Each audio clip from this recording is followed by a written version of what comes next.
أعوذ بالله من الشيطان الرجيم. بسم الله الرحمن الرحيم. إن الحمد لله نحمده ونستعينه ونستهديه ونستغفره ونعوذ بالله تعالى من شرور أنفسنا ومن سيئات أعمالنا. من يهده الله فلا مضل له ومن يضلله فلا هادي له. أشهد أن لا إله إلا الله وحده لا شريك له وأشهد أن نبينا محمدا عبده ورسوله.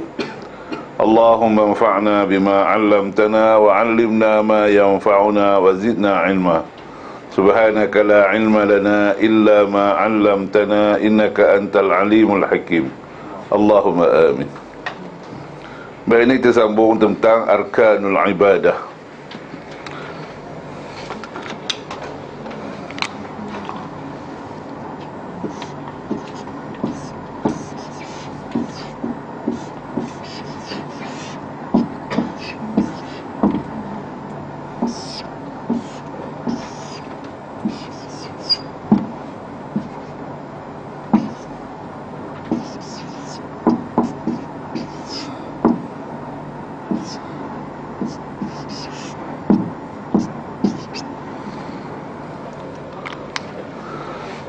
Jadi arkanul ibadah ni ada tiga.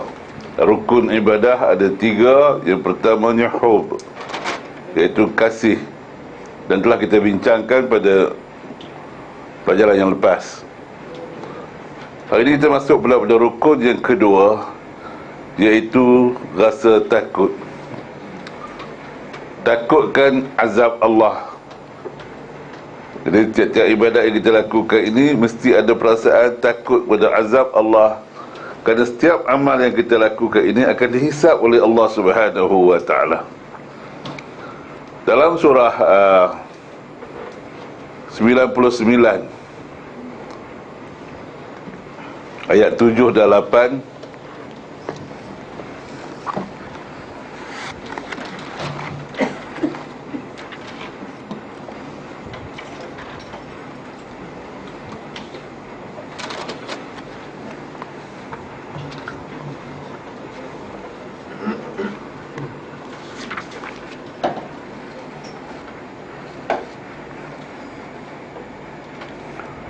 فَمَنْ يَعْمَلْ مِثْقَالَ ذَرَّةٍ خَيْرًا يَرَهُ. Siapa yang melakukan amal kebaikan walaupun seberat zarah, dia akan melihat balasannya. وَمَنْ يَعْمَلْ مِثْقَالَ ذَرَّةٍ شَرًّا يَرَهُ. Siapa yang melakukan amal yang buruk walaupun seberat zarah, dia juga akan melihat balasannya.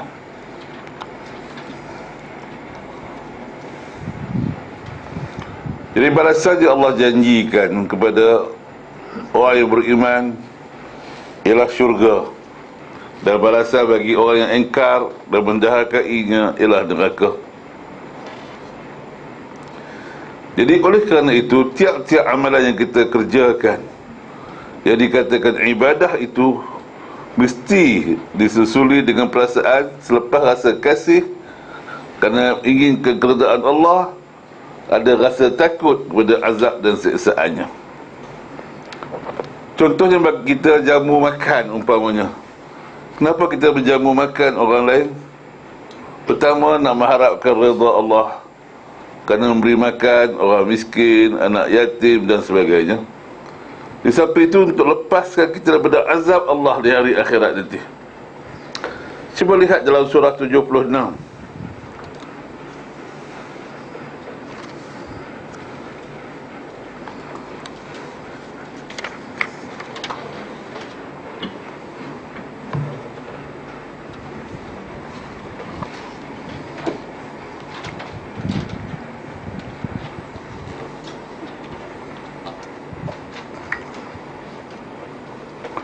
وَيُطْعِمُونَ الطَّعَامَ عَلَى حُبِّهِ.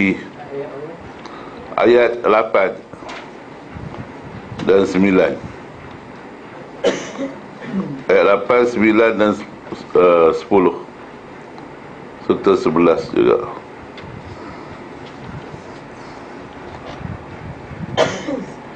وَيُطْعِمُونَ الطَّعَامَ عَلَى حُبِّهِ. mereka memberi makan makanan yang mereka sayang. Jadi makanan yang kita sayang ni makanan yang macam mana? Sedap. Sedap sayang. Kalau dah berlebih, ni sayang ni, simpan untuk besok. Freezer dah penuh,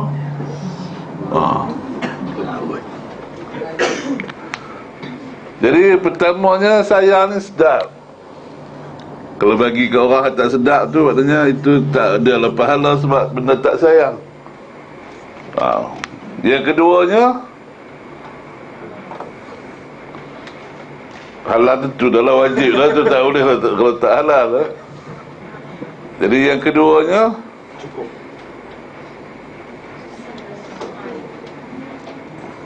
mahal. Kalau orang ada duit tak ada masalah, mahal tu.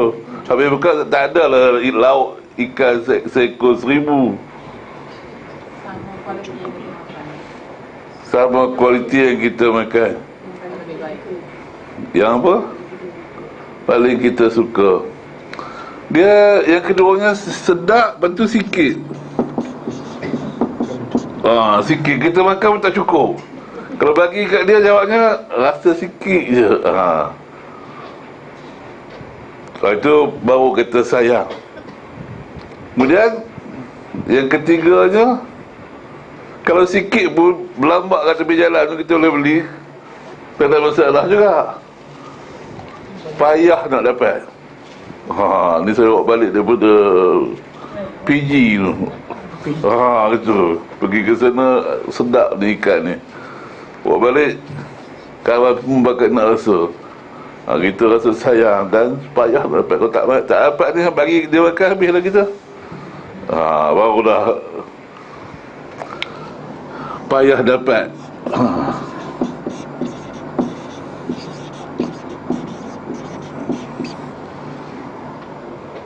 Kau setakat banyak di pasar Taman Tun ni, tak ada kisah, beli lain pula. Tapi ni payah dapat. Itu maknanya benda yang kita sayang. Korma ni bawa balik dari Mekah ni, tak ada korma macam ni.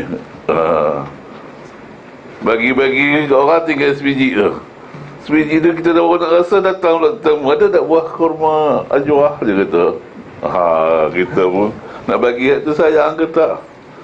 Bagi hak sayang tu, barulah dinamakan kita buat tu kerana Allah Subhanahu wa ta'ala. Kerana lepaskan apa kita sayang itu kerana Allah, dan kita bagi itu kerana takutkan azab Allah. Jadi Allah kata, wa yut'imuna at-ta'ama 'ala hubbihi, mereka beri makan makanan yang mereka sayang, miskinan wa yatiman wa asira, untuk orang miskin, anak yatim dan orang tawanan. Kenapa mereka beri makan? Innama nut'imukum liwajhillah, sesungguhnya kami ini tak lain memberi makan kerana mengharapkan redha Allah. La nuridu minkum jazaa'an wala syukura, tanpa mengharapkan balasan ataupun ucapan terima kasih. Barulah kita ikhlas bagi kerana Allah. Makanan yang kita sayang, yang sedap, yang sikit dan payah dapat, kita beri pula dengan tanpa harapkan ucapan balasan dan ucapan terima kasih. Biasanya kita panggil ke rumah kita orang makan, kita buat apa? Kadang tak bagi makan terus begitu. Dia kalau orang Melayu dia tahlil dulu. Bila makannya tuan rumah, nanti lepas tahlil. Jadi dia harapkan orang tu makan mesti baca doa untuk dia. Kalau tak ada doa untuk dia, tak seronok betul buat kenduri ni. Dia orang dia dah lah pergi tinggal pinggan mangkuk begitu saja. Nak doa pun malah. Itu bagi tuan rumah. Dia mesti beri itu kerana mengharap redha Allah dan kerana takut azab Allah, dan mereka beri ini tidak harapkan balasan dan juga ucapan terima kasih. Tetapi kepada orang yang menerima jamuan pula, janganlah pula tak tahu budi bahasa. Itu lain pula, itu bab orang yang terima makan. Yang beri makan dah tak ada apa-apa masalah. Makan-makan, saya saja nak bagi makan yang sedap ni untuk kamu.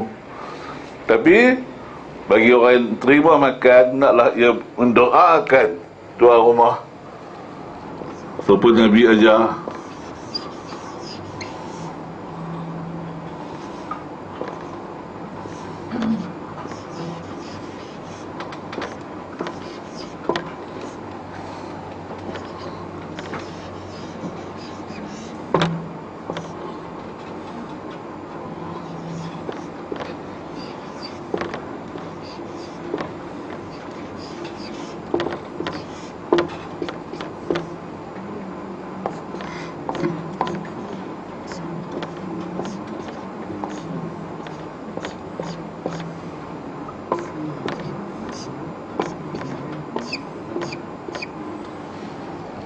Baik, baca doa ni sama-sama. Allahumma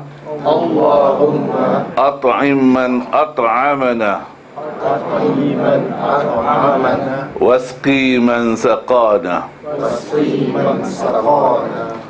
Ya Allah, berilah makan orang yang telah memberi kami makan, dan berilah minum orang yang telah memberi kami minum. Itu doa yang kita patut sebutkan. Jadi yang tuan rumah pula jangan pula minta pula, tolong doakan saya. Itu tak payahlah. Kita bagi itu tanpa mengharapkan balasan atau ucapan terima kasih. La nuridu minkum jazaa'an wala syukura. Tapi kita buat ini semua kerana apa? Inna nakhafu min rabbina. Sungguh kami takutkan azab Tuhan kami. Yauman abusan qamtarira, pada hari orang yang berukur masam dan apa, qamtarira, berkerut. Berkerut. Ketika orang buka masam dan berkerut, melihat azab siksaan di depan nanti. Inilah kita harapkan dengan beri makan ini, Allah melepaskan kita pada azab pada hari kiamat nanti. Ya.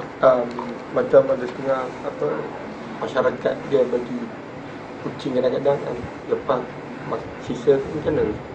Setengah ada guru dia tak bagi dia kata yang terbaik mana kamu makan sama tak untuk kan ada kadang-kadang kucing dia kucing ni memang dia makan tulang. Kalau kita nak bagi sama macam kita makan juga, dia mungkin satu mesti-sia ke pula lah apa yang kita, memang Allah bagi bahagian masing-masing.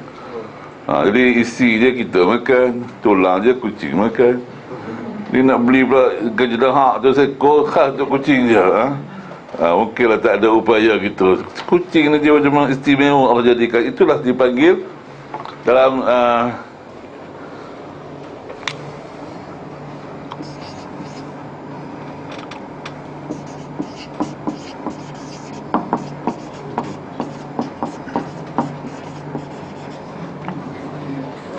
jadi ecological system dalam kehidupan kita. Jadi kita makan ikan, kucing makan tulang. Jadi kucing makan tikus.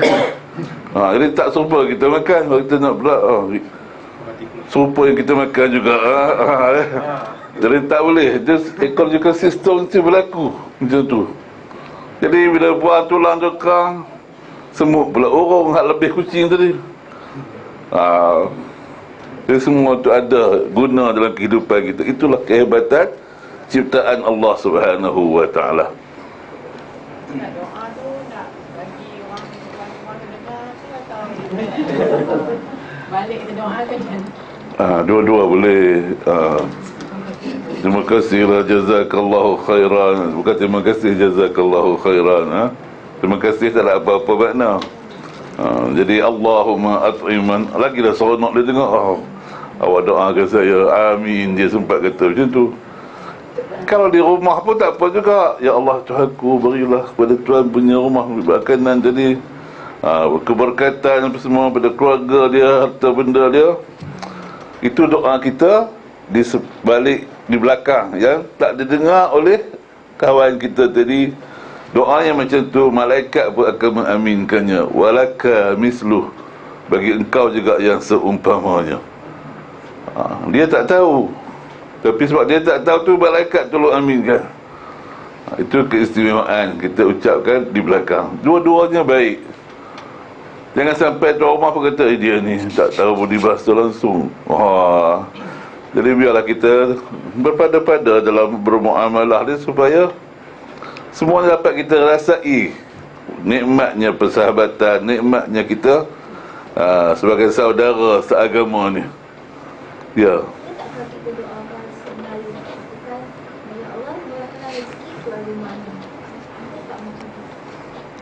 Doa ni maksudnya apa? Baca doa atau berdoa? Berdoa. Jadi kalau kita berdoa ni, apa yang kita faham? Yang kita faham. Tapi kalau tak faham, itu hafal skrip. Jadi orang hafal skrip, di mana dia tahu dia minta sungguh-sungguh ke tidak? Kita rasa, dia baca je. Sebab tu orang bila duduk di masjid tu, dia baca doa tu cepat, laju je. Dia pun tak payah tunggu macam ni, tak ada. Sebab tu sunnahnya berdoa ni bukan ramai-ramai, seorang-seorang. Sebab kita nak minta lain-lain. Orang muda minta lain, dia belum kahwin, dia minta isteri. Orang tua pula dia minta lain. Jadi tak sama. Jadi nak semua sepukul serata je, muda tua satu doa je. Jadi tentulah tak sama. Jadi berdoa, jangan minta, jangan kita baca doa. Ni selalu kita kata, tolong bacakan doa. Baca tu ikut skrip. Bila ikut skrip, makbul ke doa kita, tak sampai dalam hati. Ni semua dah satu ritual yang diamalkan secara berterusan tanpa sedar apa sebenarnya kita minta. Allahumma inna nas'aluka salamatan fid din wa afiatan fil jasadi wa ziyadatan fil ilmi wa barakatan fil rizqi. Cepat begitu je.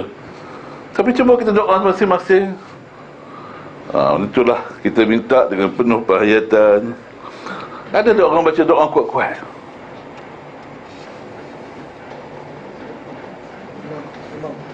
Kita nak minta kepada Tuhan ni, minta. Kadang nak minta apa, katakan, dah kahwin ke belum? Sudah. Satu. Kalau dia kata dia nak minta yang kedua, takkan ya Allah Tuhan aku, kurniakanlah aku yang kedua. Mestilah. Orang lain semua bakal dengar kan? Mesti je. Jadi mesti cakap pelan-pelan. Sebab tu doa ni kena pelan-pelan. Rahsia kita kan? Ya Allah, ya Tuhanku, aku ni ada masalah dalam rumah tanggaku, tolonglah ya Allah selesaikan masalahku. Barulah betul. Ya Allah, aku ada masalah. Sebab tu Allah larang kita berdoa kuat-kuat, baru kita boleh hayati. Ni tak kuat-kuat. Lepas tu ramai-ramai pula. Adakah masalah kita dengan dia sama? Tak. Jadi duduk diam-diam. Lepas salam tu, nak doa, doalah perlahan. Doalah apa yang kita punya masalah. Mintalah dengan penuh harap dan yakin Allah akan perkenankan dalam bahasa yang kita faham. Kerana Allah tu faham semua bahasa. Kalau kita tak faham bahasa Arab, pakai bahasa Melayu. Tapi eloknya pakailah bahasa Arab. Kerana dalam ibadat kita ni, solat kita dalam bahasa Arab, Quran kita dalam bahasa Arab, Nabi kita bercakap Arab. Jadi kita muliakan bahasa Arab tu, kerana itu bahasa kalamullah. Tapi tak boleh cakap juga, cakaplah bahasa Inggeris ke. Oh my God, nak minta apa-apa pun boleh, tak ada masalah. Kalau masihlah nak minta dalam bahasa Jepun pun boleh, tak ada masalah kan. Kerana apa bahasa pun, yang pentingnya terbit daripada hati kita yang sebenarnya, meminta kepada Allah Subhanahu wa ta'ala dengan penuh yakin yang Allah itu Maha Pemurah, Maha penyayang, Maha pengampun, dan akan memperkenankan segala doa hamba-hambanya. Dia Maha mendengar, lagi Maha mengetahui. Itu perkara yang kita patut ada dalam falsafah doa kita. Jelas macam tu. Jangan duk hafal doa dia. Hafal doa tak tahu. Hari ni faham lah. Dah 2-3 hari nanti tak ingat ni doa apa ni. Jadi kalau tak faham doa tu, jadi masalah doa makan pergi baca dekat kubur ke misalnya, Allahumma at'iman at'amana wasqi man saqana. Jadi tak kena lah, sebab tak faham bahasa tadi. Boleh jadi kan. Kadang-kadang nak akad nikah, kalau lepas akad nikah tu kata tolong doakan, Allahumma barik lana fima razaqtana wa qina azabannar. Amin. Itu semua bila kita makan. Tapi sebab tak ingat doa tu bahasa apa, bahasa Arab. Jadi cakap apa yang kita tahu, jangan cakap doa ni yang kita tak tahu dan tak kena dengan tempat dia. Baik.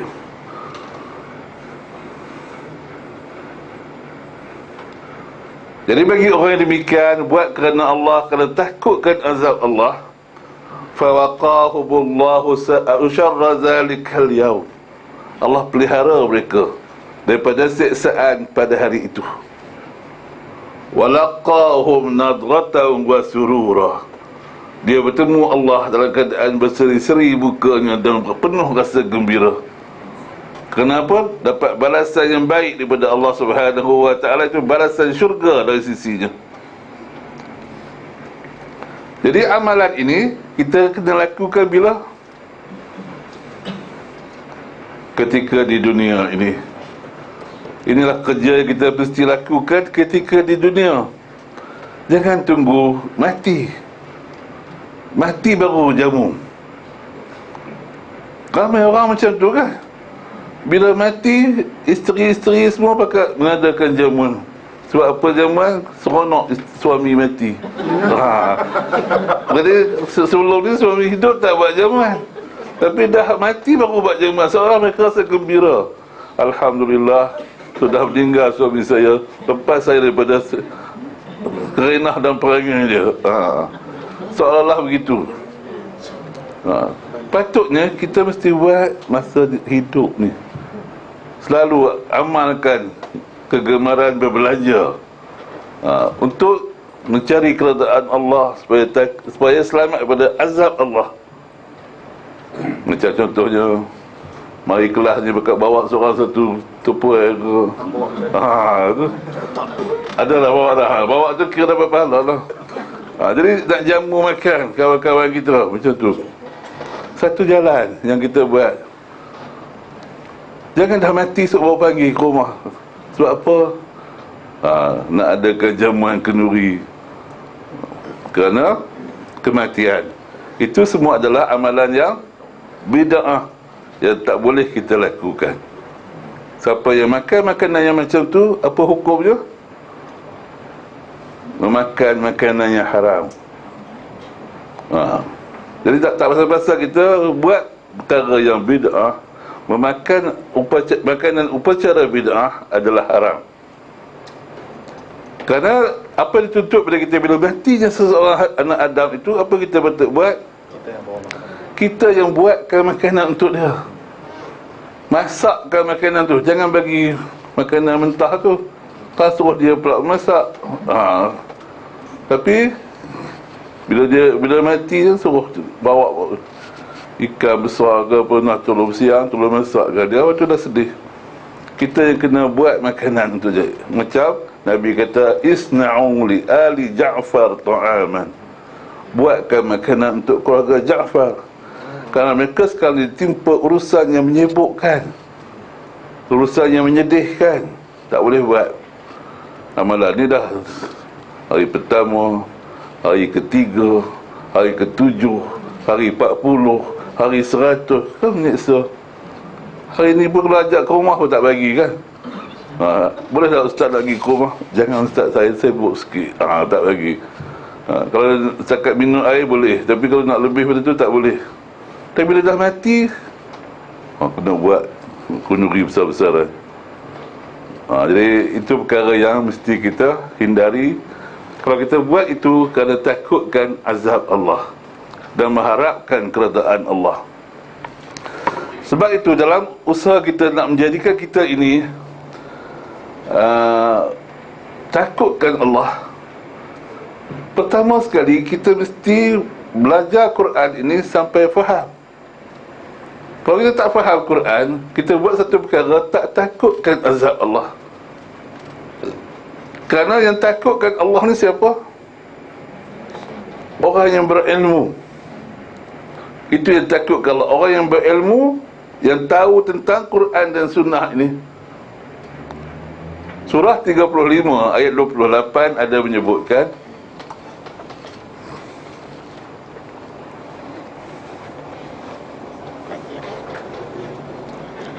Surah 35 ayat 28.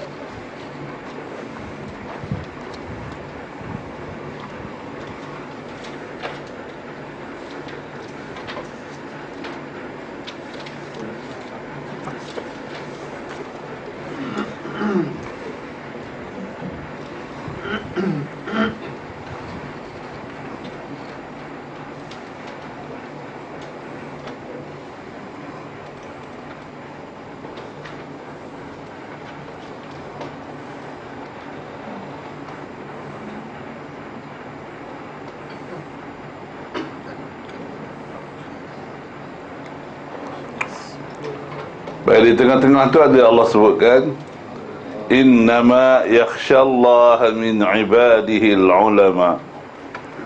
Sesungguhnya yang takutkan Allah itu tak lain adalah orang-orang yang berilmu. Jadi kena cari ilmu. Jadi ilmu itu pada istilah Islam, apa dia maksud dia? Quran. Itulah ilmu Quran dan Sunnah sebagai ulasan bagaimana cara untuk mengamalkan Quran itu dengan contoh teladan daripada Rasul sallallahu alaihi wasallam. Manakala kita belajar hari ini, masak ke, accounting ke, engineering ke, itu dipanggil apa?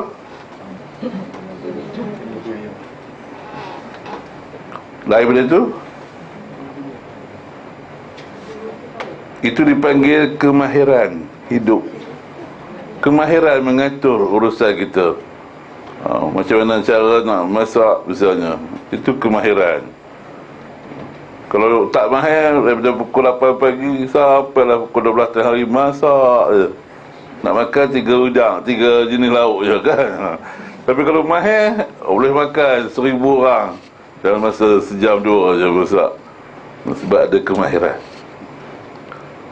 Kalau tak ada kemahiran, macam ibu-ibu kita dulu ke, bila dia habis tulis semua kat kalender ke, hutang kain je kata. Ada pula kat bawah katil kan, tulis lagi, ini hutang tak bayar lagi. Banyak tempat. Bila nak audit tak boleh dah. Sebab tak ada kemahiran menyimpan kira tu kan.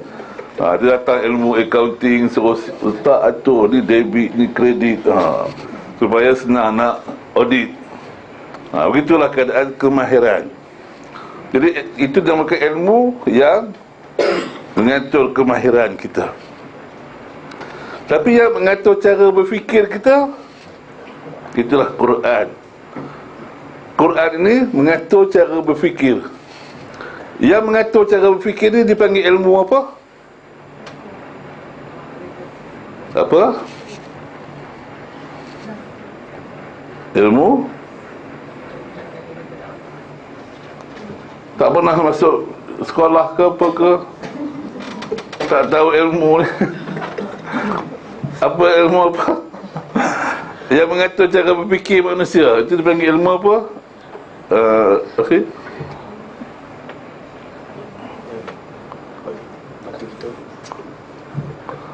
Itulah dipanggil ilmu akidah. Akidah tu. Jadi nak faham akidah yang sebenar-benarnya, ikut Quran tu. Kerana dia mengatur pemikiran kita, mengatur cara berfikir kita. Jadi orang yang betul cara berfikir dia, dia nampak apa depan dia? Akhirat. Dia nampak Allah, dia nampak siksaan neraka. Dia terbayang, kalau saya buat ni, saya akan berdepan dengan ancaman Allah. Sebab itu dalam surah 80, surah 79 bukan 80, ayat 41, 40, surah 79 ayat 40.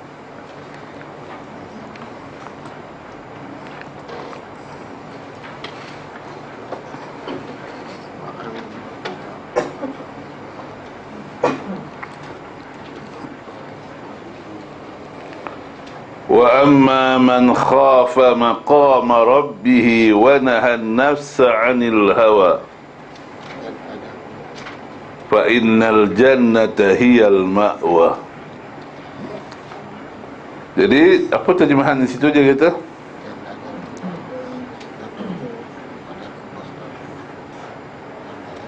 Ataupun orang yang melakukan keadaan semasa ia berdiri di mahkamah. Ya, itu betul. Jadi ada pun orang-orang yang takut dalam keadaan ketika dia berdiri depan Tuhannya untuk dihisap dan diadili nanti, dia menahan diri daripada hawa nafsunya. Nafsu kita ni ke mana yang dia ajak?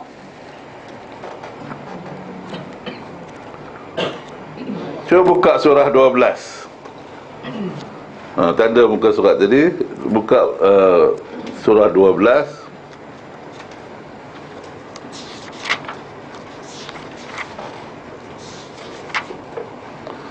ayat 53.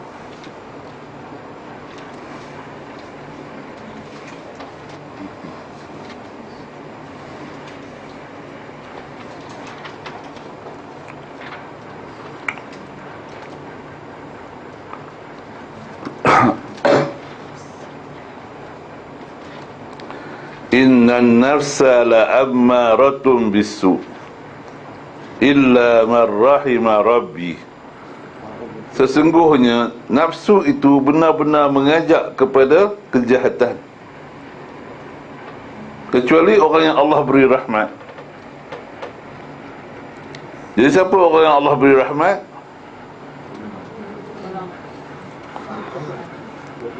Orang yang berilmu, orang yang beriman. Kerana itu Allah kata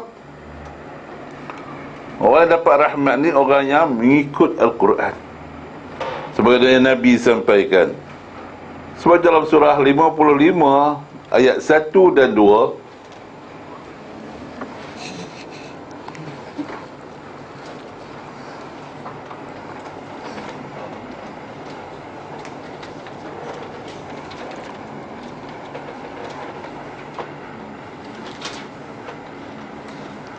Ar-Rahman. Jadi perkataan Ar-Rahman itu perkataan Hamim, Rahimah itu. Jadi ada nama terbitan dia adalah Rahman. Jadi yang benar-benar penyayang. Jadi Allah yang Maha Penyayang itu, dia kasihkan hamba-hambanya yang taat dan ikut perintahnya. Jadi dia turunkan perintahnya dalam Al-Quran, dia utuskan Nabi untuk menerang dan menyampaikannya. Itulah sifat penyayang Allah, sifat pemurah Allah. Allah turunkan Quran, Allah hantarkan Rasul, dan Allah sayang bila orang itu ikut Quran serupa macam Rasul tunjukkan. Itu Allah sayang. Tapi Allah Maha Murah, dia bagi apa? Keterangan. Al-Quran sebagai keterangan, Rasul itu sebagai contoh tauladan. Tapi kalau dia tengok je keterangan, dia tengok je contoh tauladan tapi tak ikut, maka orang itu Allah benci. Orang yang Allah sayang tu bila dia dengar keterangan, dia taat dan patuh dengan mencontohi tauladan yang Nabi tunjukkan. Kerana Nabi lah orang yang paling faham tentang Quran ini. Tak ada siapa berkata saya belajar Quran tak nak ikut Nabi. Sebab kepada Nabi diturunkan Quran untuk menjadi contoh. Macam mana boleh pula nak buat Quran tanpa mengikut guru dia, iaitu Rasulullah sallallahu alaihi wasallam. Jadi orang yang faham Quran ini sedar dia akan dibawa berdiri di depan Allah, maka dia menahan hawa nafsunya. Jadi hawa nafsunya tunduk kepada apa? Tunduk kepada perintah Allah Subhanahu wa ta'ala. Dia tak mempertuhankan hawa nafsunya, melainkan patuh dan tunduk kepada perintah Allah Subhanahu wa ta'ala. Maka orang demikianlah tempat yang dalam syurga. Itulah ibadat ini perlu dilakukan dengan penuh rasa cinta dan rasa takut. Tapi kalau takut saja, tak ada cinta, tidak mungkin itu jadi ibadah. Kerana benda itu dibuat bukan ikhlas kerana Allah, tapi kerana rasa takut semata-mata. Tapi ini dapat ada rasa cinta, mengharapkan syurga, takut terlepas syurga ini, dapat pula neraka. Itu rasa takut yang sebenar-benarnya. Sebab itu takut yang begini dia kena ada ilmu. Jadi orang yang dapat mengambil ilmu daripada Quran ini pula ialah orang yang hatinya ada rasa takut. Kalau hati dia menentang, membangkang, boleh tak dia terima apa yang Allah sampaikan? Sebab itu dalam ayat surah yang sama, surah 79 ayat 45, surah 79 ayat 45,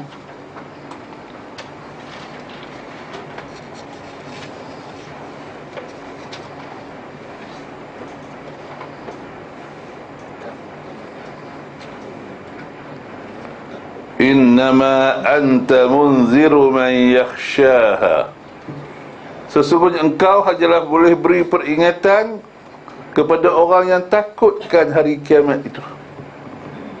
Kalau dah hati tak ada rasa takut tentang hari kiamat, dia tak percaya hari kiamat, dia dapat dunia ini segala-galanya, dia tak akan dapat berubah. Sebab itu Allah Subhanahu wa ta'ala sentiasa mengingatkan kita bahawa dunia ini adalah sementara. Dunia ini sementara, bukannya lama.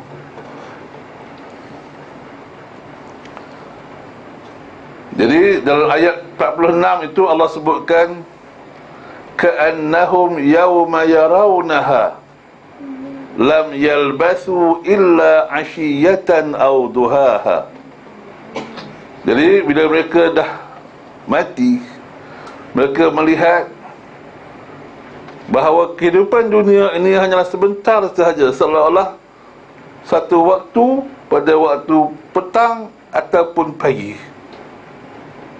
Satu waktu pada waktu petang atau pagi. Maknanya berapa lama? Berapa? Macam mana nak kira dia?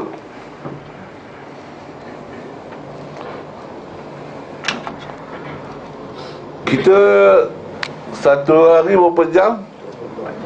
24 jam. Satu hari 24 jam. Satu hari di sisi Allah bersamaan dengan berapa tahun di sisi kita? 1000 tahun. Jadi kalau 1000 tahun kita bahagikan dengan 1 jam, kalau 1000 tahun sejam, mana berapa lama? Maknanya kalau kita hidup 100 tahun, kalau kita hidup 100 tahun daripada 1000 tahun, artinya 10% saja kehidupan kita. 10%. Kalau sejam, kalau 10% dia berapa jam? 2.4 jam. 2.4 jam berapa minit?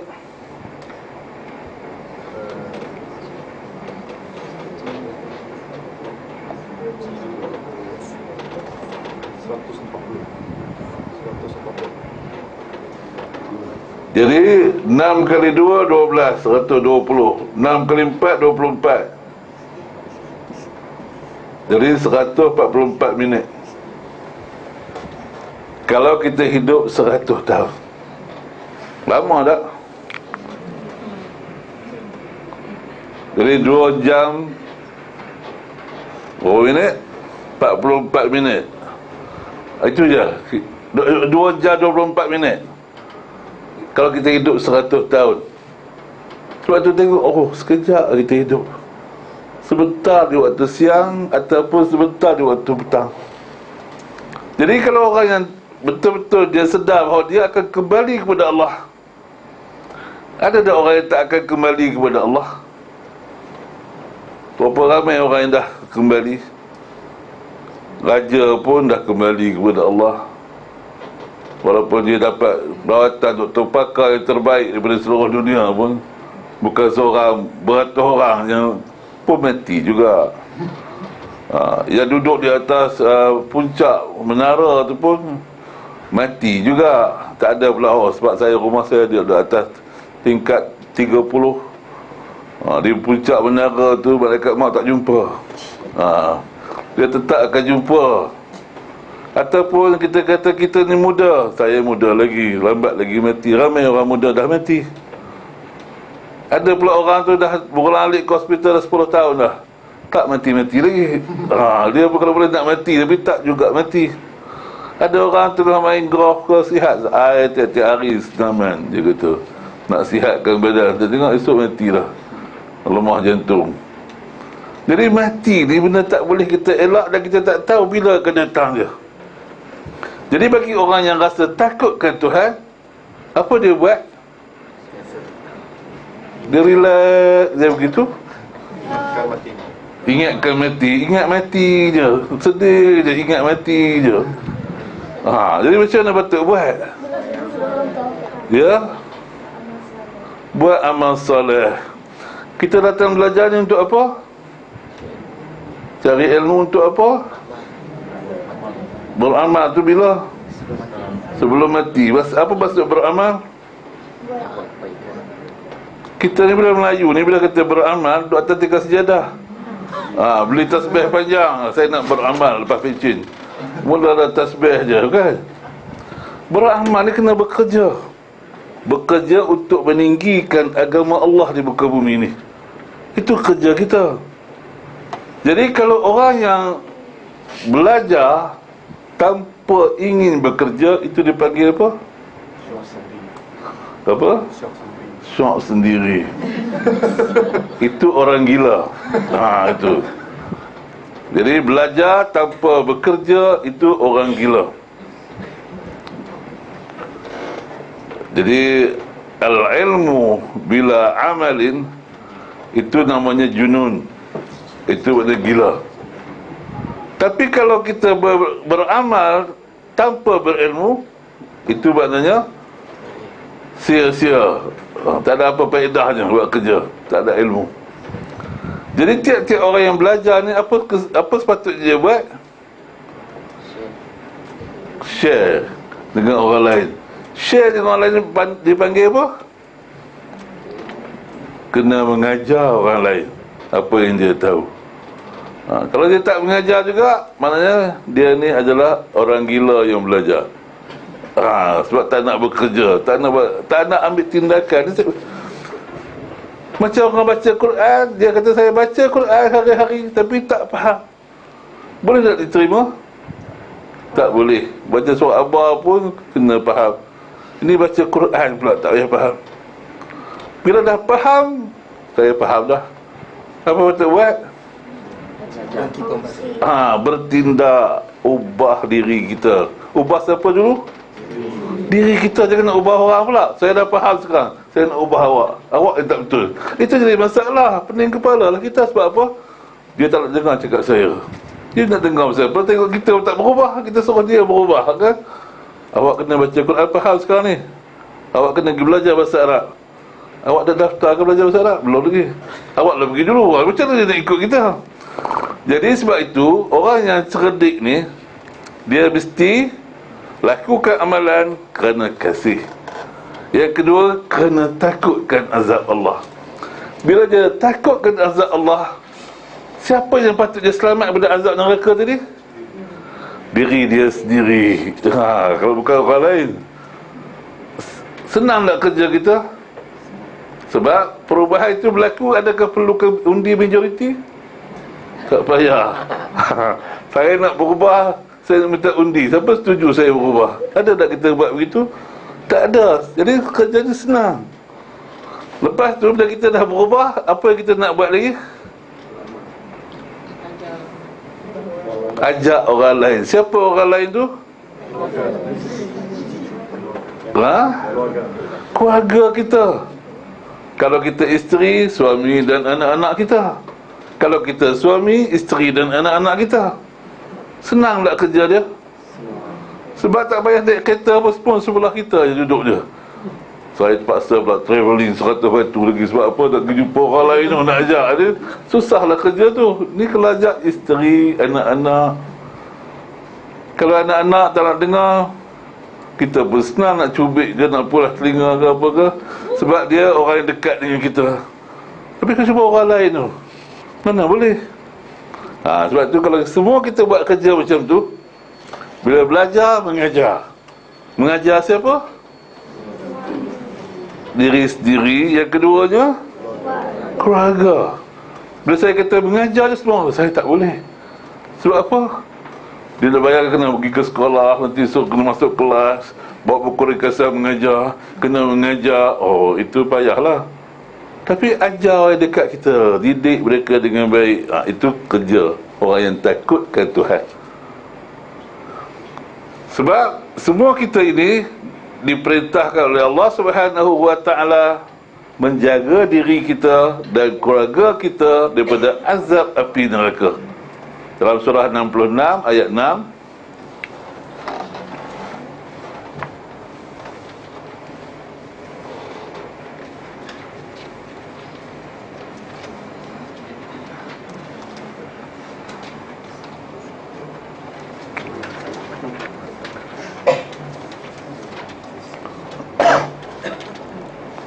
Ya ayyuhalladzina amanu, wahai orang-orang yang beriman, qu anfusakum wa ahlikum nara, jaga diri kamu dan keluarga kamu daripada api neraka. Dalam surah 39 ayat 15. Surah 39 ayat 15.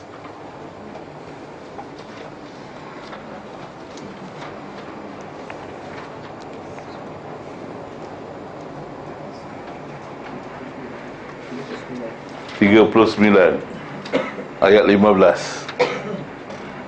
Surah Az-Zumar ayat 15. Fa'budu ma syi'tum min dunih. Jadi pujalah apa yang kamu suka selain daripada Allah. Jadi tak nak ikut Quran, tak nak ikut sunnah, puja benda lain. Qul, beritahu mereka, innal khasirina, sesungguhnya orang-orang yang rugi itu, alladzina khasiru anfusahum wa ahlihim yawmal qiyamah, ialah orang yang merugikan diri mereka sendiri dan keluarga mereka pada hari kiamat kelak.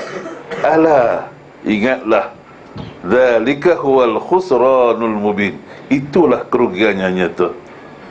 Sebab apa rugi yang nyata? Lahum min fawqihim zulalun minan nar wa min tahtihim zulal. Esok mereka akan masuk dalam neraka yang di atasnya lapisan api dan di bawahnya esok lapisan api. Kita nak aircon sekarang ni, kita nak bagi anak kita pula lepas mati esok masuk dalam bilik panas pula.